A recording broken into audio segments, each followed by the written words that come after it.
ya dzal jalali wal ikram.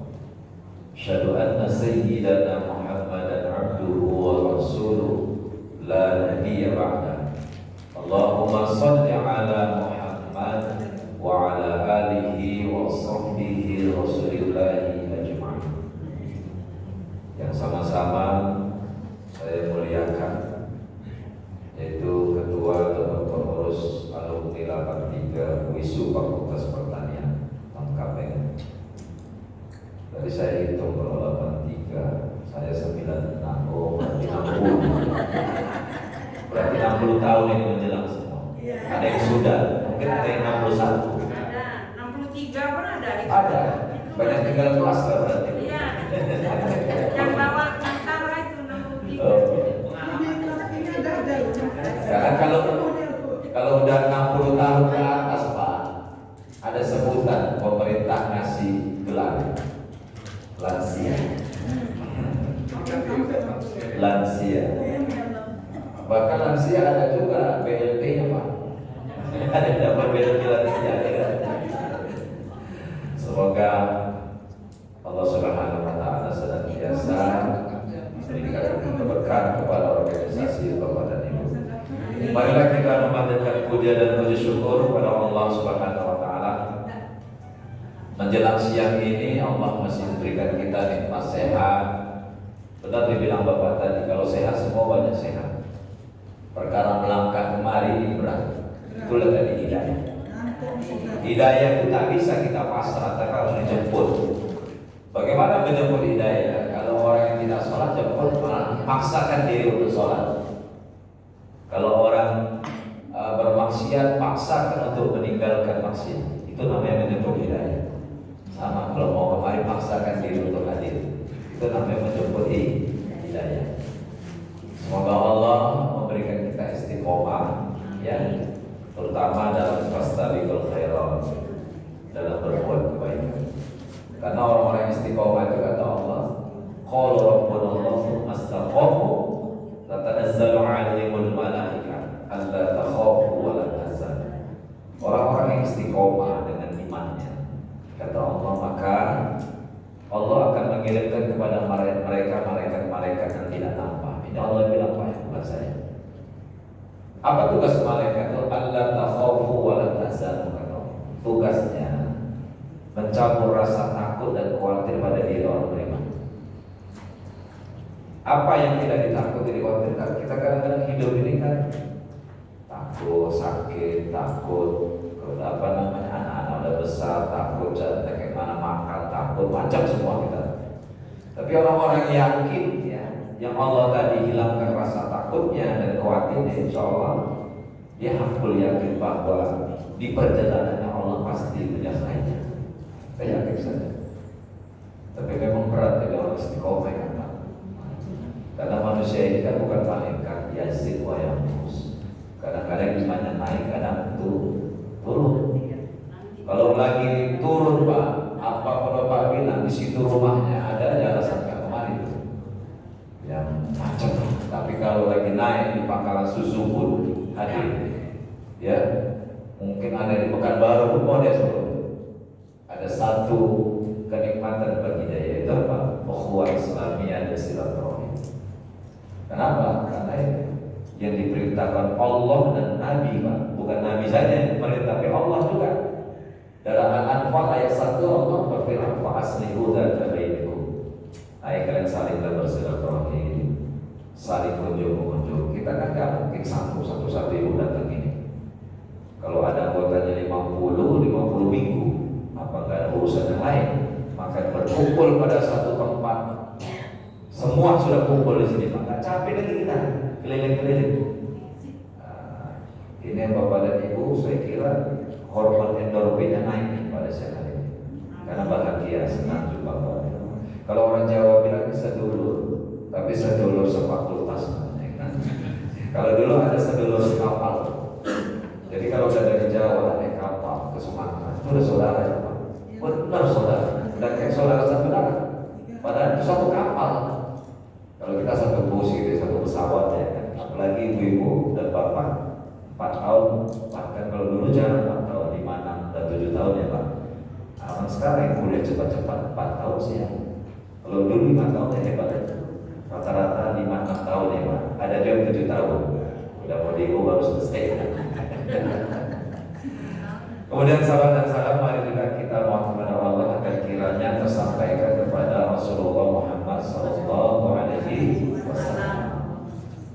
Kata Nabi, banyak umatku yang pelit, bukan tidak mau bersedekah, tapi pelit ketika disebut nama aku tak mau bersedekah. Inna Allah wa malaikatahu yusholluna 'alan nabi ya ayyuhalladzina amanu shallu 'alaihi wa sallimu. Sesungguhnya Allah dan para malaikat juga berselawat senantiasa kepada Nabi. Wahai orang-orang beriman, berselawatlah kalian sebagaimana kami juga berselawat kepada Nabi Muhammad SAW. Jadi walaupun nanti ketika di yaumul kiamah itu ada syafaat, tapi syafaat ini semua akan izin Allah, bukan Nabi Muhammad yang memberikan, tapi izin Allah Subhanahu wa taala. Karena kita masuk surga bukan karena pahala sedekah kita, pahala sholat, tapi karena kenapa? Rahmat Allah. Ya, kalau Allah tak mengizinkan dari kita.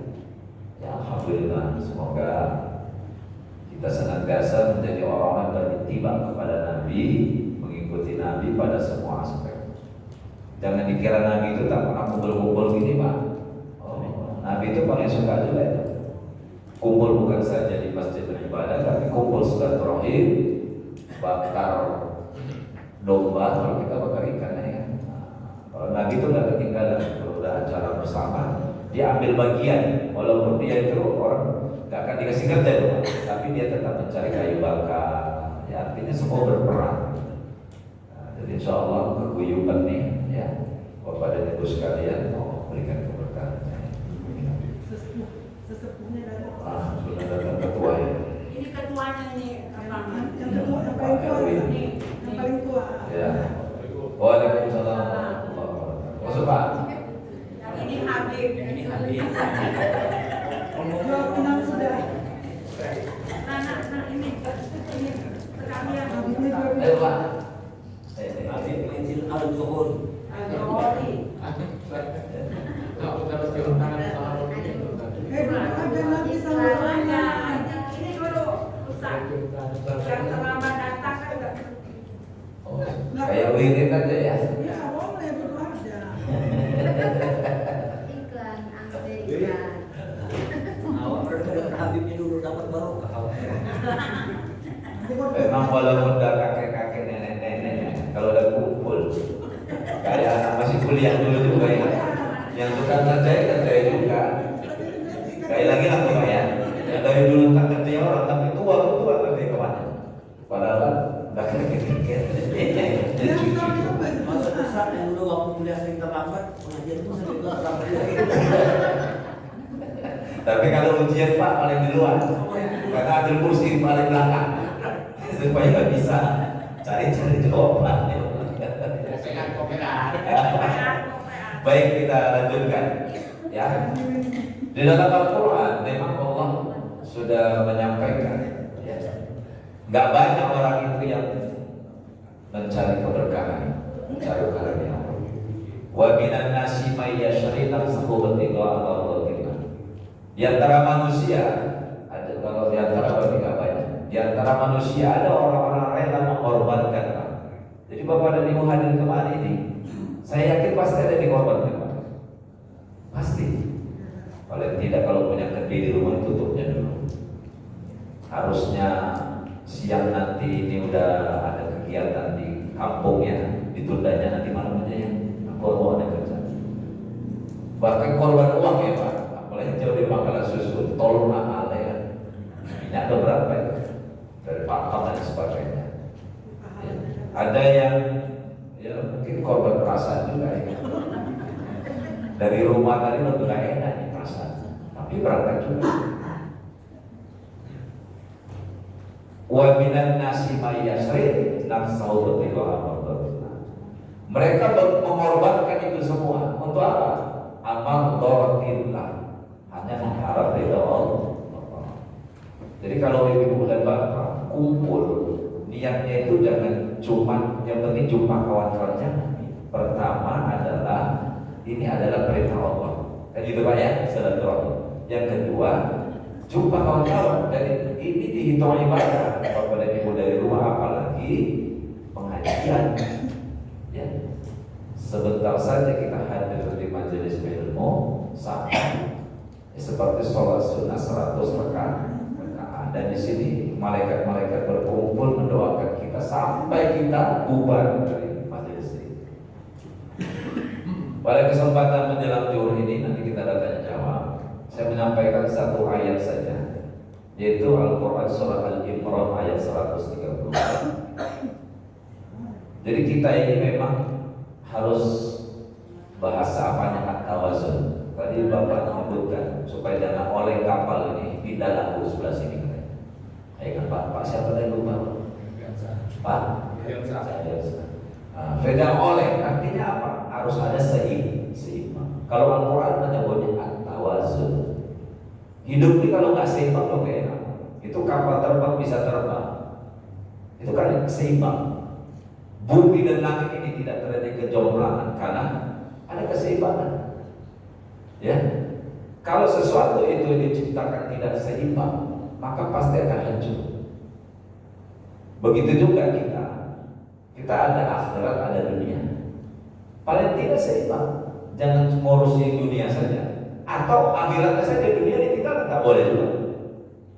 Karena ada orang bahasanya kita harus zuhud, tinggalkan dunia, tak perlu juga pakai akhirat. Itu salah juga pemahaman.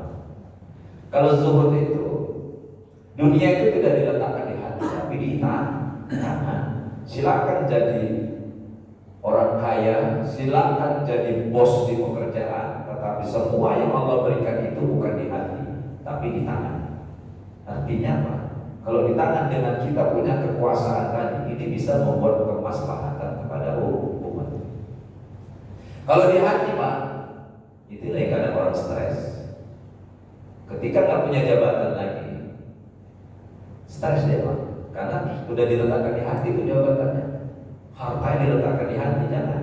Semua yang kita miliki di tangan aja. Karena kalau di tangan suatu saat pasti dia akan berpindah kalau di tangan. Saya yakin bapak-bapak ini kan ada yang udah jadi bos-bos dulu. Iya, apalagi sarjana pertanian insinyur dulu. Orang saya punya bapak aja nggak sarjana SPMA, asket bisa. Apalagi bapak ini S1. Ya, jadi kami keluarga pertanian dari abang saya asket sekarang, PTPN 2. Masih di atas saya 3 tahun, masih muda. Saya yakin pasti bos-bos dulu. Ketika kita dipanggil Pak, pasti ada terjadi kejomblangan. Biasa pagi-pagi udah ada yang diperintah, ditunjuk, ya kan? Bahkan dimarah-marahin. Ini pagi-pagi bingung di rumah. Tengok-tengok sama istrinya, ya kan? Makanya kita hidup di perluan tawazun seimbang. Ada hablum minallah, ada hablum minannas. Ada di kalangan umat ini hablum minallahnya baik, ibadahnya bagus Pak, di masjid, ya sholat 5 waktunya, sedekahnya, zakat, puasa, bahkan haji. Tapi hablum minannasnya tidak baik, tidak mau bergaul, menutup diri, eksklusif. Ya nggak penting baginya kumpul untuk apa yang kita lakukan, sholat, ibadah, yang diurus. Ada yang begitu. Sehingga dia pada skala hubungan kemasyarakatan sangat lemah. Ya. Ada juga yang kedua, hablum minannas baik gitu kan, di masyarakat itu aktif. Tapi malas ibadah. Kalau suruh bantu orang nomor 1 tapi tak sholat lumayan. Itu tak baik juga. Yang lebih parah udah hablum minannasnya tak baik, ya rendah, hablum minallah tak baik juga. Ada juga itu.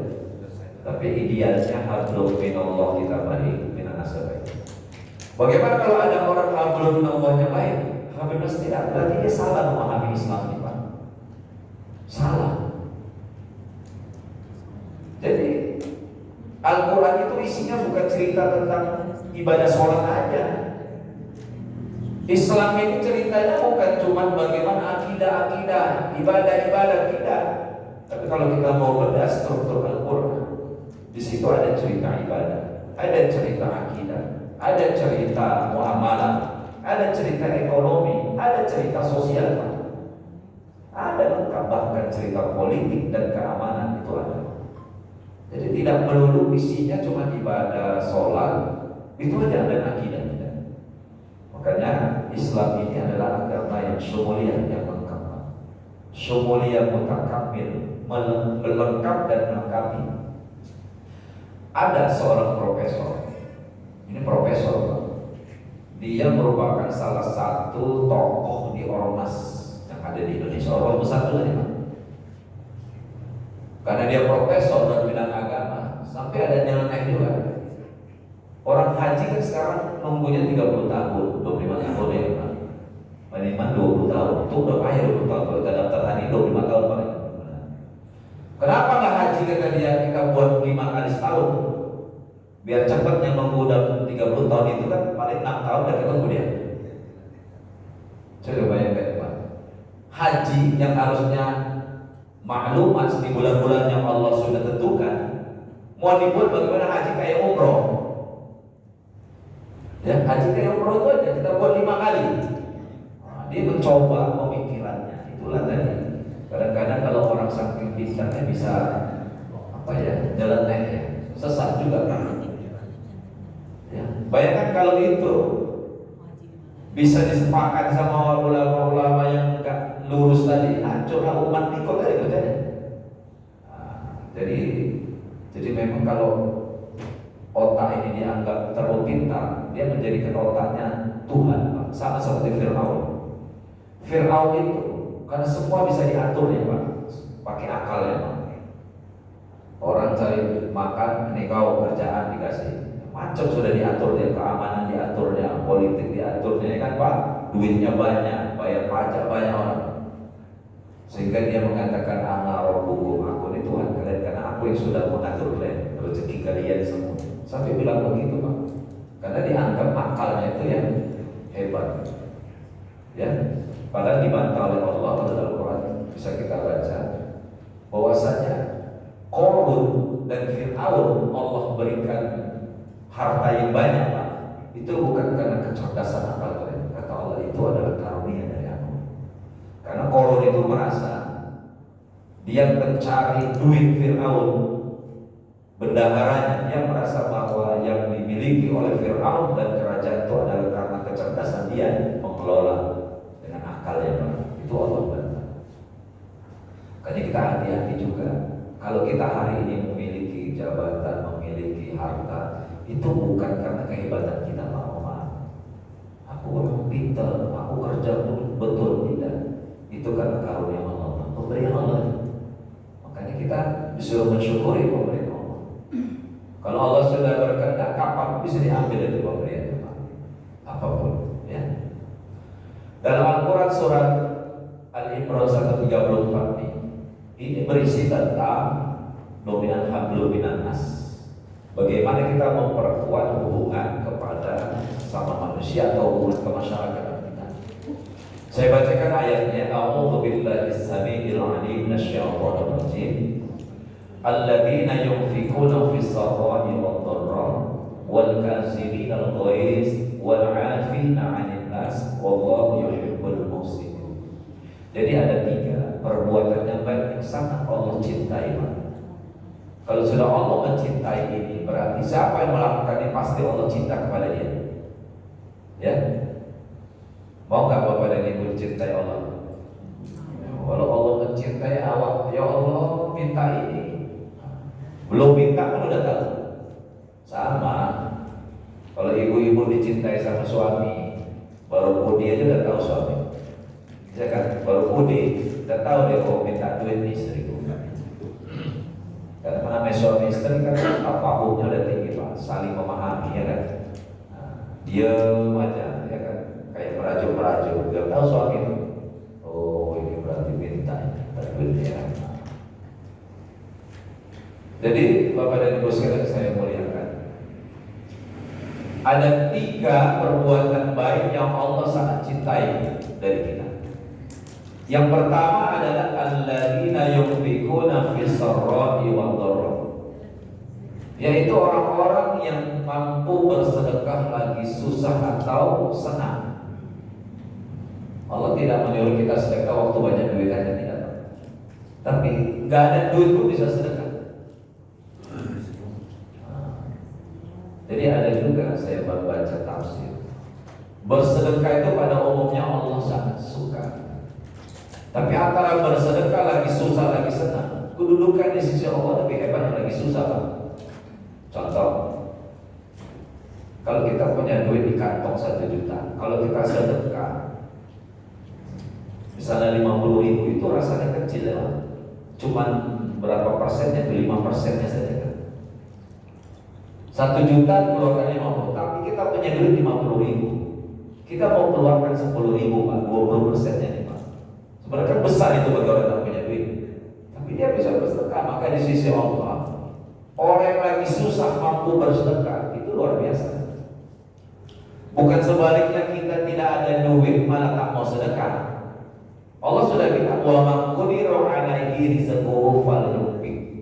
Al-Qur'an surah At-Talaq ayat 6. Barang siapa kalian yang aku sulitkan rezeki kalian, falyunfiq mimma atamallah, maka kau sedekahlah, berinfaklah dari apa-apa yang telah aku berikan sebagian kepada kalian. Bukan bahasanya lagi dibalik, kalau kalian susah kau usah sedekah, tidak. Tapi kalau kalian aku sulitkan rezeki kalian, maka sedekah kalian, berinfak kalian dari sebagian saja apa yang telah aku berikan kepada kalian. Dan bersedekah ini juga dalam Al-Quran surat Fatir, Allah katakan yarjuna tijaratan lan turbuh, seperti berbisnis, berdagang dengan Allah yang untung besar. Alhamdulillah, kalau balas ini jangan ditanya ini, mana-mana aktif sampai ke Kota Baru ujung sana. Suka ngurusi orang, makanya sehat. Tapi kalau kita kerjanya di rumah, melamun-melamun, gitu ya kan, nah, itulah cepat datang asam urat, kolesterol, ya kan, cepat datang. Manja bil hasanah asrul amsalih. Kalau kau berbuat baik 1, maka aku balas kau minimal 10. Jadi kita nggak ada ruginya, Pak, kalau berbuat baik. Bersedekah itu nggak ada ruginya. Jangan kita merasa bahwa sedekah itu nanti waktu di akhirat dibalas. Tidak, di dunia pun Allah langsung kasih itu, Pak. In ahsantum ahsantum li anfusikum wa in asatum falaha. Kalau kau berbuat baik sama orang, ya, kalau kita berbuat baik sama orang, membantu orang, sesungguhnya kalian berbuat baik kepada diri kalian sendiri. Sebaliknya kalau kalian berbuat zalim sama orang, jahat, itu akan balik kepada kalian. Kezaliman itu akan kalian rasakan juga yang sama, bahkan lebih parah lagi kezaliman. Dan apa yang terjadi sama kita ini, kita harus berkaca kepadanya. Apa yang terjadi sama kita itu, kalau yang tak baik itu karena kita, Pak. Kalau yang baik itu karena Allah. Ingat itu. Itu ayat-ayatnya saya lupa. Allah bilang kalau sesuatu yang baik menimpa kalian itu dari aku, tapi sesuatu tidak baik menimpa kalian itu dari diri kalian sendiri. Dan kita anggap Allah kejam kali pun, aku dibuat susah terus, tidak. Kalau yang tak baik itu terjadi sama kita, itu karena kita baik. Tapi kalau yang baik-baik, dagangannya lancar, sehat semua, anak-anak cucu juga sehat, itu dari Allah Subhanahu wa Ta'ala. Yang tak baik itu belum dari kita. Sehingga memang bagaimana kita hari ini, mumpung Allah mestikan memberi kita umur, ya, ibu-ibu nikmat loh, udah 60 tahun mesti ketemu sama kawan-kawan. Kadang-kadang tidak semua juga, Pak, bisa menikmati ini, Pak. Ada yang tak mau ya. Padahal inilah membuat kita sehat ya. Endorfinnya naik, ya kan, Bu. Bayangkan kalau ibu-ibu ini udah 60, tapi kalau kumpul-kumpul macam 50 tahun ya. Coba di rumahnya pakai dasteran aja ya kan, gembel ini ya kan. Buat. Kalau di sini jadi muda ibu-ibu. Kalau dibilang orang 60 tahun tak percaya 50. Kenapa? Kan? 40. Oh, 40 itu lewat. Ini kan direkam ibu, itu bilang 40, bulan depan rame ibu-ibu yang lain. Kenapa? Satu ya, Ya jelas memang kalau kita tersenyum saja sekali Pak, itu ada 1.500 saraf otak kita akan kuat. Tapi sebaliknya kalau marah aja di rumah, sekali marah 1.500 saraf otak awak putus. Maka kalau ada orang banyak putus, senyum aja Pak, bahaya Pak. Senyum itu nikmat dulu. Ada orang senyum aja upaya. Ya, senyum aja upaya. Menyenangkan hati orang itu kan pahalanya besar ya. Jadi itu yang pertama ya. Mari kita senantiasa bersedekah. Jadi ibu dan bapak, kalaulah kumpul-kumpul komunitas, ada pengajian, makan bersama, apapun itu, apa yang kita keluarkan, jangan dianggap beban. Sedekah ya, sedekah. Aku jauh lah dari sana, minyak gue berapa kali pun di Medan aja kumpulnya. Oh di sana apa? Anggap sedekah. Kalau sedekah bapak dan ibu, itu Allah hitung pahalanya. Tapi kalau merepek kita, tak ada pahalanya. Makin awak dibuat payah segini. Nah, jadi ada iuran mau apapun itu anggap sedekah saja. Bahkan ada filosofi sekarang. Kalau bersedekah itu niatkan yang betul. Apa niatnya? Contoh, kalau bapak ibu masuk katanya sedekah atau di masjid atau di mana, jangan diam aja. Dalam hati niatkan. Kalau diam aja itu tetap dapat pahala, tapi pahala sendiri. Ya Allah, ini sedekahku untuk almarhum dan ayahku juga. Dalam hati aja, nggak perlu aku cakap kuat-kuat. Tiap sedekah, tiap sedekah. Apakah mengurangi pahala kita sedekah? Tidak. Tetap pahala kita tetap dapat. Kita kan jarang mengaitkan almarhum orang tua kita kalau berbuat baik. Ego kan kita. Padahal mak bapak kita dulu muliakan kita ya. Jual sawah, kaki dari kepala, kepala dari kaki. Ya ini sudah kita bapak-bapak rasakan jadi orang tua kita kan. Tapi udah lewat bapak-bapak ya. Dan cucu kalau saya mulai ini. Anak udah kuliah 2 orang di Jakarta 1, wah baru terasa. Kalau bapak udah lewat, udah cucu sekarang, gengsi kan Pak, ngomong cucu dari lipat ya. Udah ngomong cucu sih bisa kumpul kawan-kawan kuliah. Jadi kalau sedekah niatkan, kalau kita lagi sakit Pak, niatkan ya Allah, sedekahku ini juga untuk niatkan untuk kesembuhan sakit.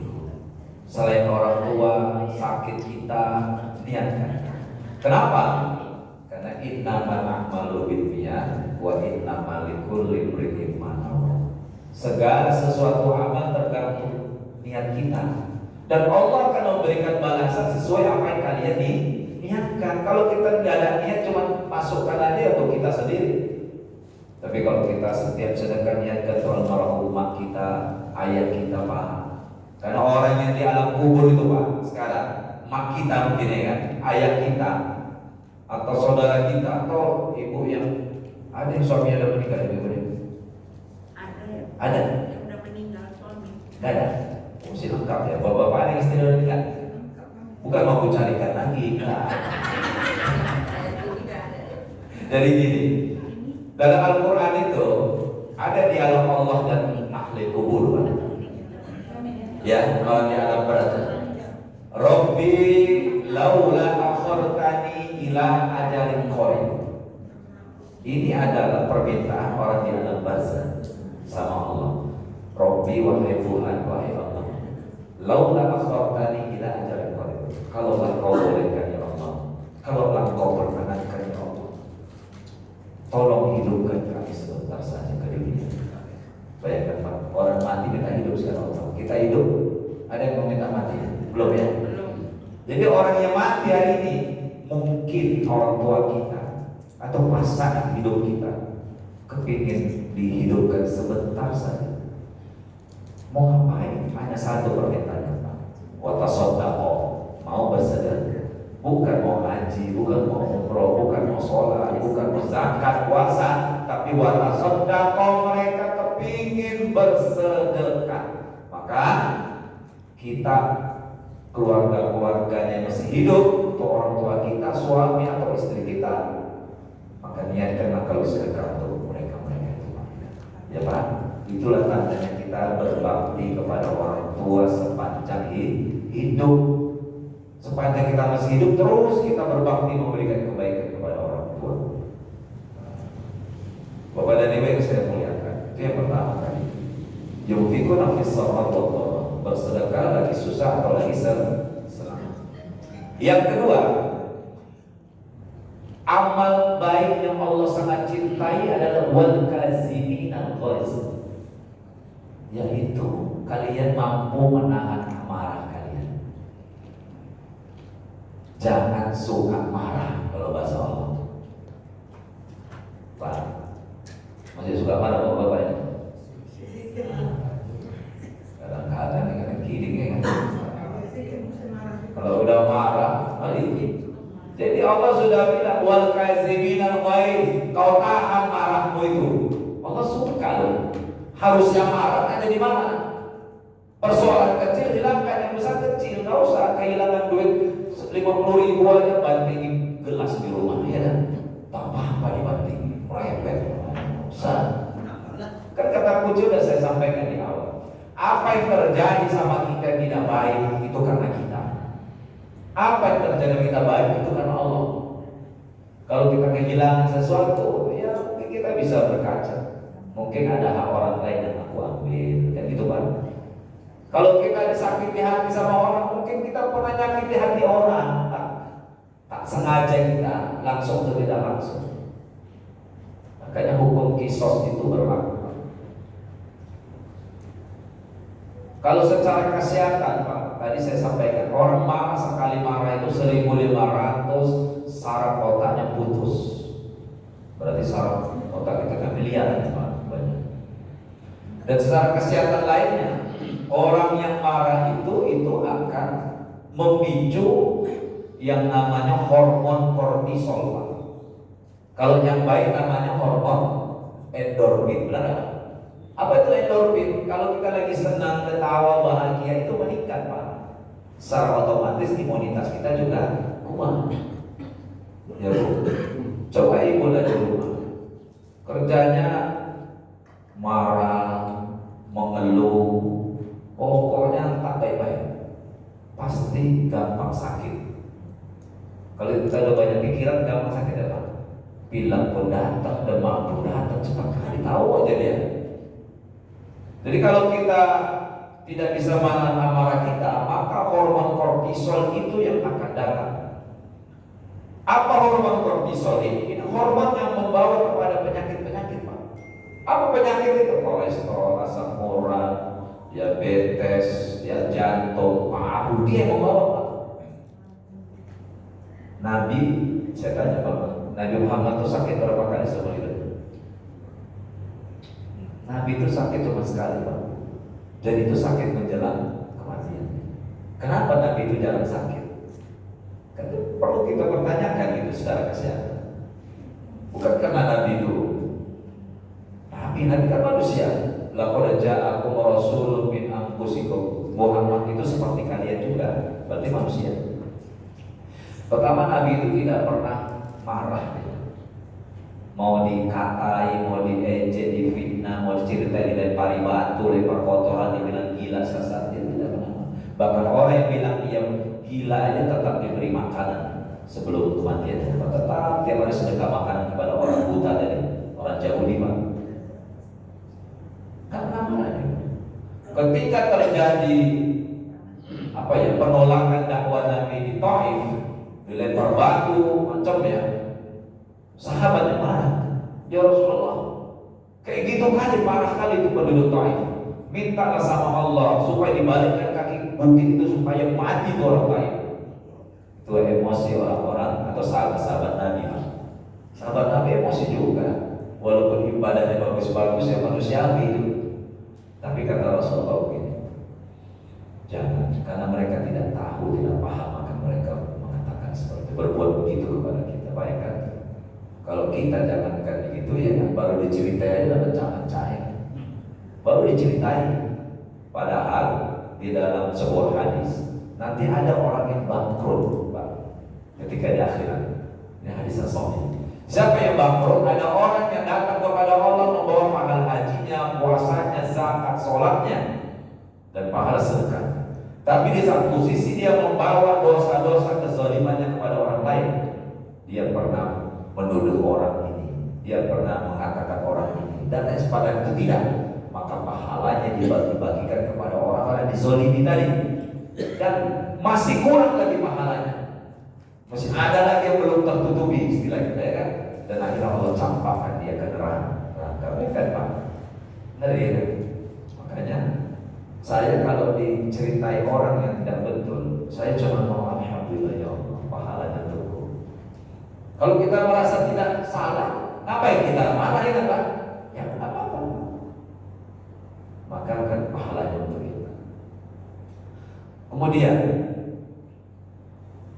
ada satu cerita seorang ibu.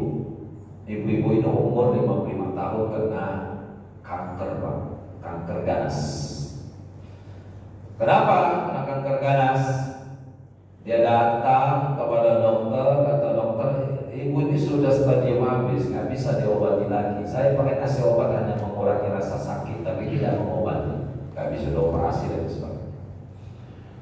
Tapi ada kata dokter ini, saya kasih ibu resep obat. Selain obat secara kedokteran, ada obat terapi untuk ibu lakukan. Yang pertama, ibu banyaklah berzikir, beristighfar dulu, banyak istighfar. Pak, ternyata istighfar itu ya Bu, itu mampu pertama membuat hormon kita yang tidak baik tadi itu akan mati menjadi hormon yang baik, bertukar. Saraf kita yang lagi tak bagus tadi itu akan menjadi kuat lagi, Pak. Astagfirullahaladzim. Bapak dan Ibu kalau istighfar tenang kan? Otak kita, hati kita tenang kan? Tenang. Cuma salahnya kita istighfar itu cuma 3 kali. Misalnya padahal Nabi itu tidak kurang 100 kali puasa kalau satu malam. Awal cuma 3 kali aja. Kalau kita sendiri perbanyakkan aja istighfar. Apalagi kata Nabi ada sayyidul istighfar. Kalau kau membaca sayyidul istighfar di siang hari, ketika itu kau sebelum sampai sore mati, maka mati masuk surga.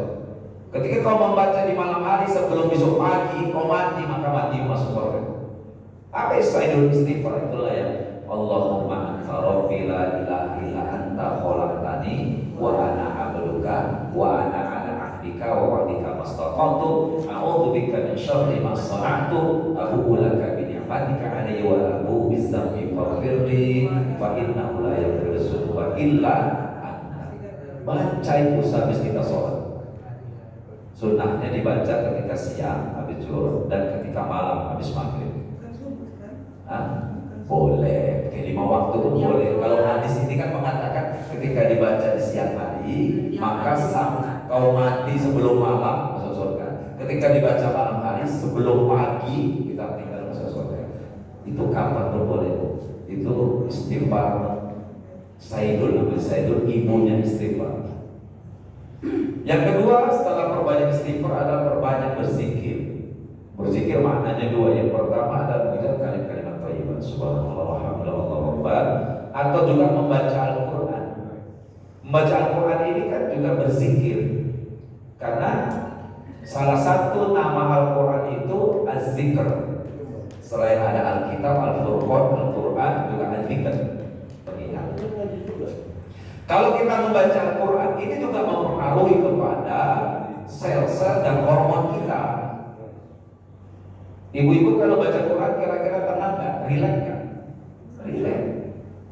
Bahkan sel-sel kita yang tadi lagi kita cemar lebih kuat lagi dia.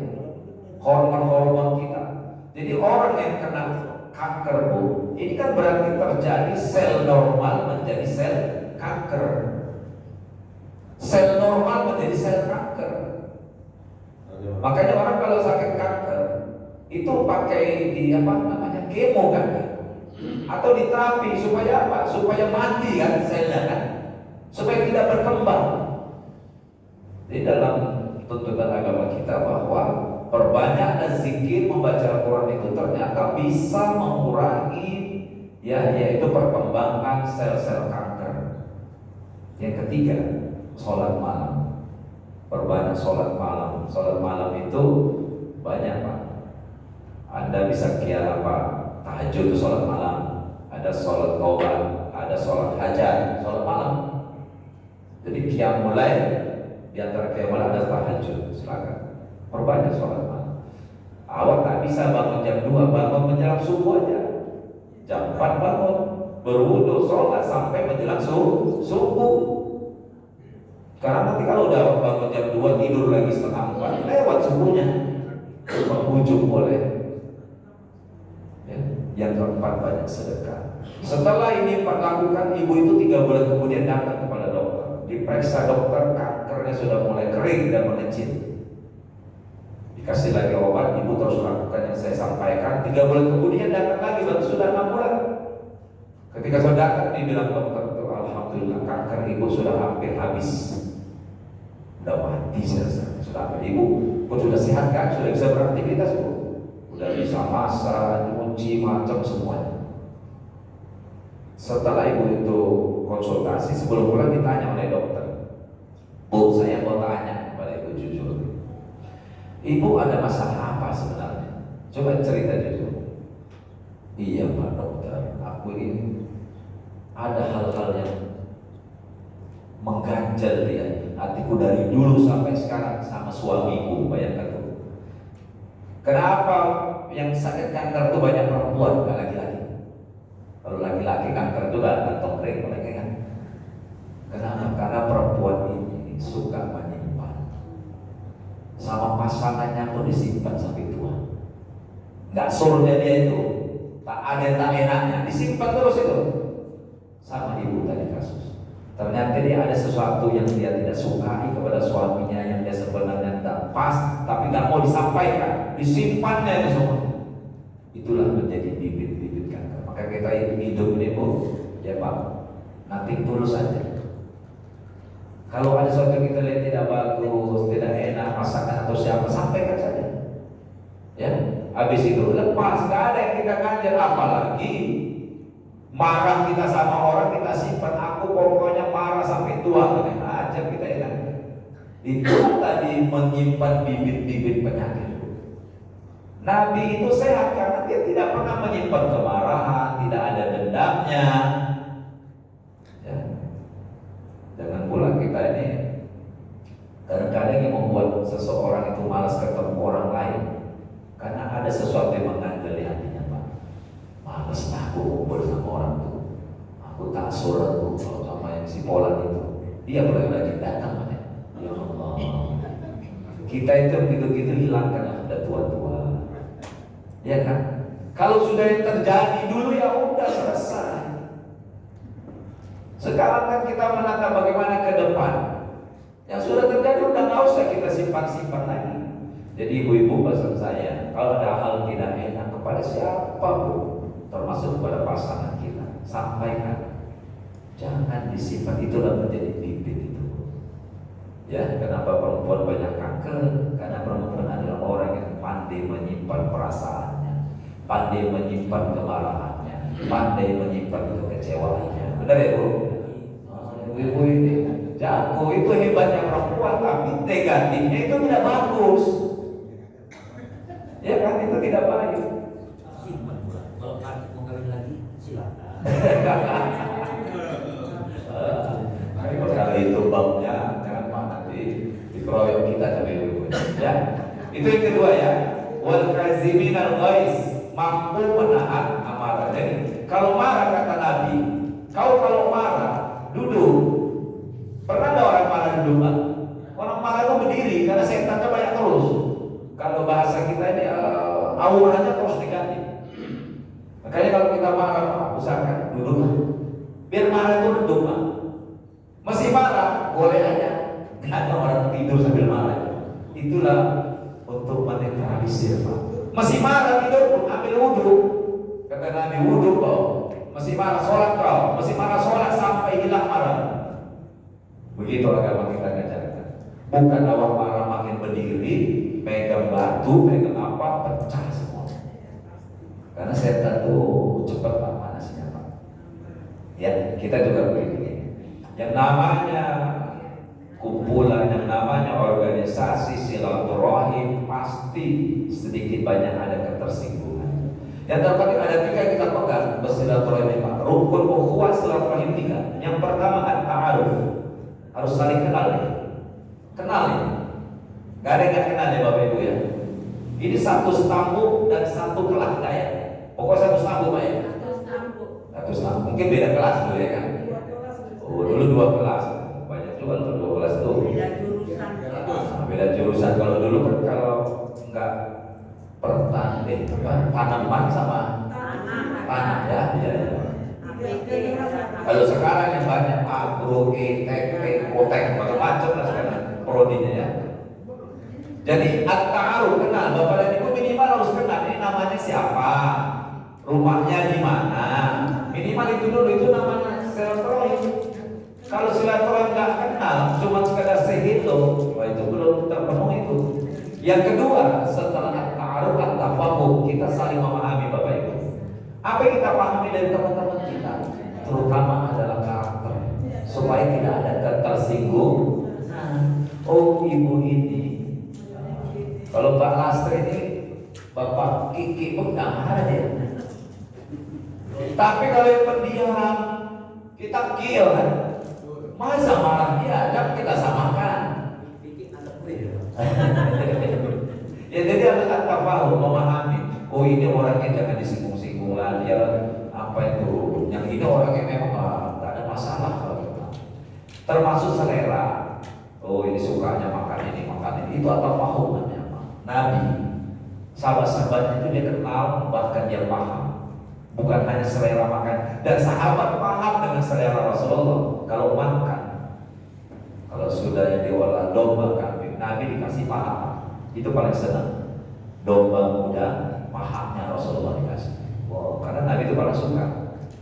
Kita juga begitu di sini.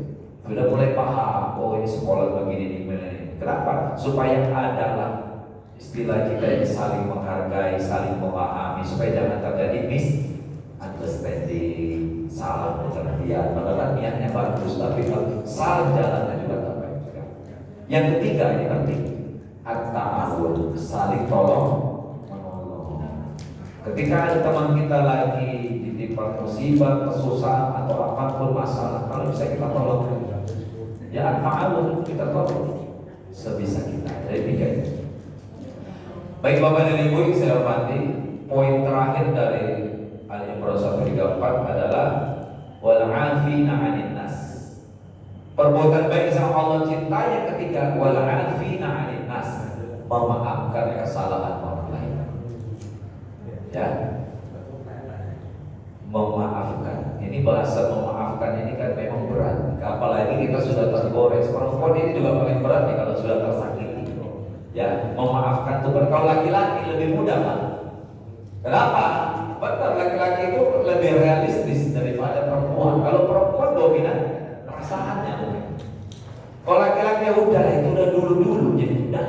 Kalau perempuan, aku belum bisa. Sakit kali itu. Sakit kali. Tapi aku maafkan kau sampai mati, bahaya juga itu.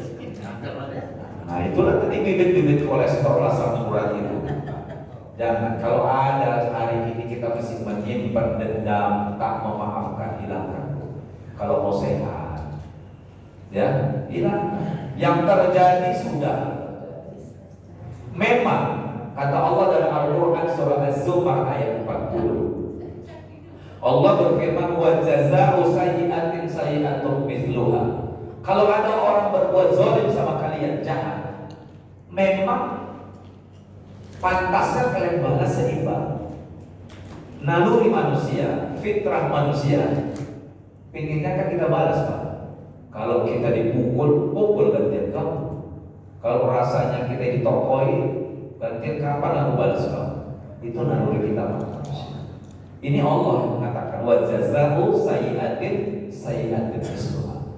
Faman afa, tapi kalau kau bisa afwan, memaafkan. Nah, Allah tidak kunci. Memang kau membalas setimpal, tapi faman afa, kalau kau bisa memaafkan orang yang berbuat zalim sama kalian tadi, wa aslam, Bukan saja kau memaafkan, tapi kau juga baik sama dia. Beratnya ini. Udah dia zalim sama awak maafkan, awak baik lagi sama dia. Emang berat. Tapi kata Allah, fa'ajruhu 'ala Allah, pahalanya tak terhingga di sisi Allah. Kenapa? Karena ini langkah memaafkan, berbuat baik sama orang yang sudah menzalimi kita. Jadi falsafah kita mudah saja berkata ini. Begini. Kalau ada kita berbuat baik sama orang, kita jangan berharap dia balas kebaikan kita. Jangan. Aku udah bantu dia dulu, sekarang dia sukses, aku yang susah, nggak mau dia bantu. Jangan. Kita berbuat baik saja. Pasti Allah balas kebaikan kita. Bukan dari orang itu ya Pak. Kebalikannya kalau ada orang berbuat zalim sama kita, nggak usah kita balas. Pasti Allah balas kezaliman. Itu pasti. Nggak usah kita balas. Ya, ada orang dulu jahat kali sama aku dia, ini udah kita maafkan, kita baik saja. Kalaupun dia berbuat zalim itu pasti Allah yang membalas kezaliman. Kan enak berpikir kayak gitu Pak. Gak ada kita nyangkut otak kita di hati kita yang macam-macam. Apalagi sudah menjelang, udah tua ya, bukan menjelang lagi, udah 60. Rata-rata umur umatku itu ya seperti aku kata. Jadi ibu-ibu bapak dan ibu sudah melewati fase 60 tahun itu sudah melewati fase kritis gitu. Saya belum melewati fase itu. Fase itu Pak, fase kritis itu 50 dari mulai 45 sampai ke 58 itu fase kritis Pak. Artinya gini, kalau orang punya bibit penyakit di situ keluar. Tapi kalau sudah menyentuh di angka 60, saya bukan apa, insya Allah panjang umur. Amin. Tapi kuncinya tadi mau memaafkan orang lain. Ya, dan itu jangan suka marah. Kita ini kadang-kadang umur udah 60, ikut ngaji udah 40 tahun, ya tadi wirid 40 tahun. Tapi marahnya gak hilang-hilang dari dulu sampai sekarang. Ngajinya apa ya? Kira-kira Pak, kita semakin tua ya qanaah yang memahami, ya. Jadi